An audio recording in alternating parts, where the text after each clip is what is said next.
What is up, guys? My name is Kevin and this is my Mesmer DPS build. Yeah, I just bought the or just recently bought the commander tag, so if you guys see me around, just be sure to say something, or don't. I don't really know. Alright, well, let's first start off with traits. Yeah, traits.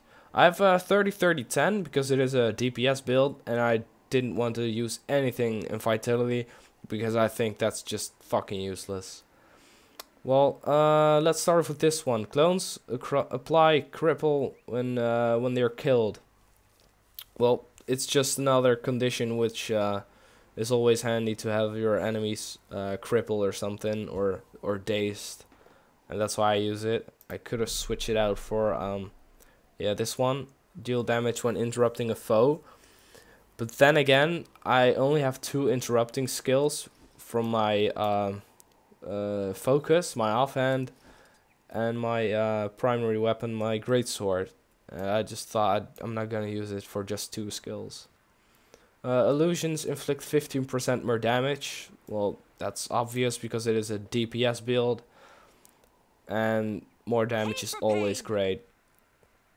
Greatsword training, plus 50% power while wielding a greatsword, and the skills are reduced by 20%. They'll have to hit much harder. Since my greatsword is my primary weapon, I just thought that was the best trait to use. And yeah, these are standard, so I don't think I have to really go into that. Inflict 3 now. Yeah, this is just another condition which goes well with this one. That's why I like having the 5 here. Alright, well, let's get into dueling. I also have 30 here because of the precision and the critical damage. I'll show you my stats later, but let's just continue with this one. This is what I really like. Gain 5 seconds of vigor on delivering a critical hit. Since it is a crit build, I just get vigor all the time, and when I evade in combat, it creates even more vigor because I also get vigor by destroying a clone, or an illusion, that is. Leave a clone of yourself below 20% health. I should have probably switched this out for something else because I don't really use it that much. Range increased. 50 to no, I don't use mantras. I guess this should be good. Well, precision, it's always nice to have extra precision, and of course the sword skills is decreased by 20%, so I can attack faster. Your illusions cost confusion. I was thinking about stopping at 20. But then again, this one just goes really well with these two, the other conditions. So if I shatter one, it automatically causes 3 conditions on the other guy, which is also really helpful for World Free World. Well, yeah, this one. Create a clone at your current position when you dodge. This goes so well with this one. If I just destroy it, it gets 3 conditions and 3 conditions, and I also get a ton of vigor, which allows me to dodge even faster and more often, which causes these 2 to happen more often.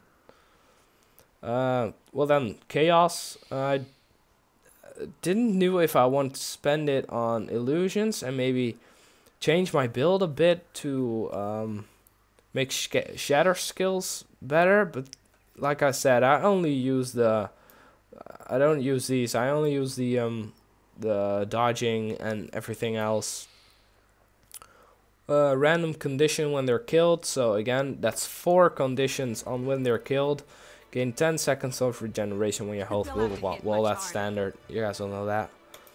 Weapon skills. I use my oh, it's on my main hand.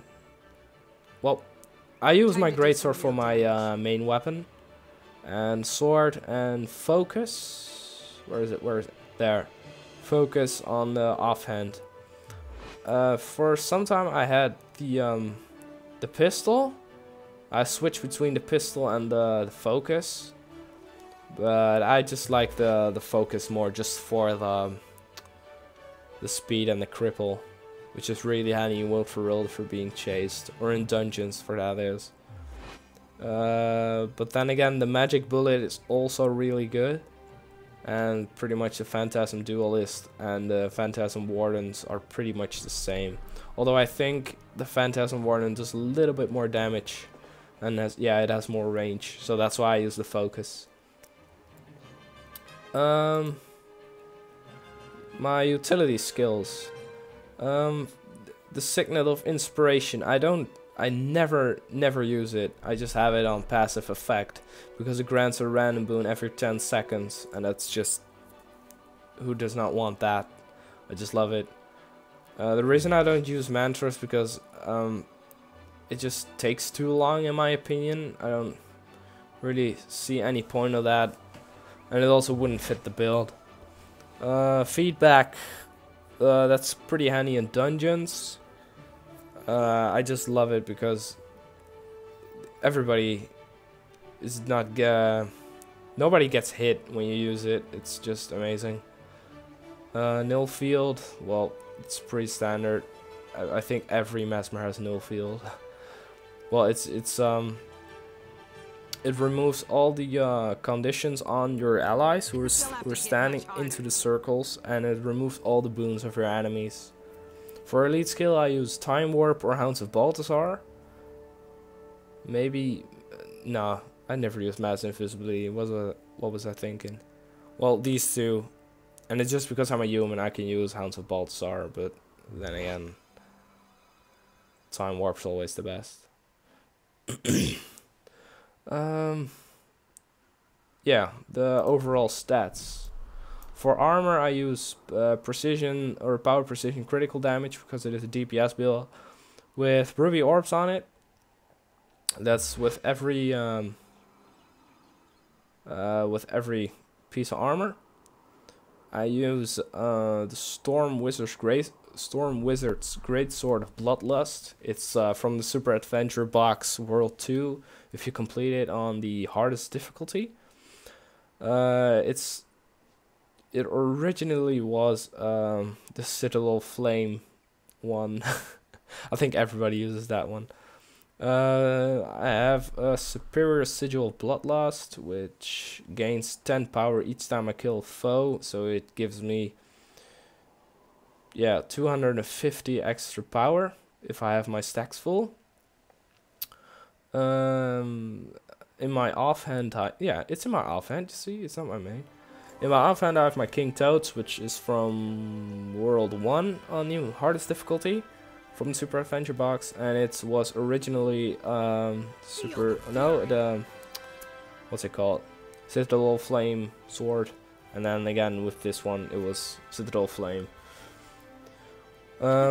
Since this is my offhand or my main hand, I just use this for killing enemies, and when they're almost dead, I swing to this one.